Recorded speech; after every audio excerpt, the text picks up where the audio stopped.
ছেলেদেরকে সুসংবাদ দিন, তার মানে বিপদে ধৈর্য ধারণ করতে হবে। প্রিয় ভাইয়েরা, ইন্নামাস সাবরু ইনদা সাদামাতিল উলা।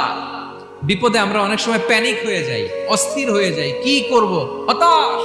না, মুমিনরা হতাশ হয় না, ধৈর্য ধারণ করে। কি করে? কি করে?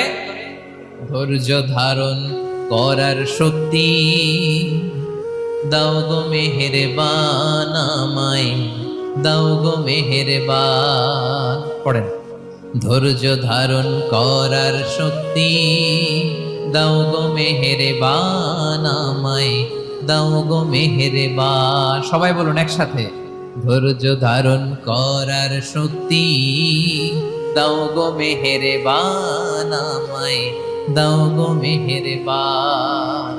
বুকের ভেতর ব্যথার নদী বইছে অবিরা, বইছে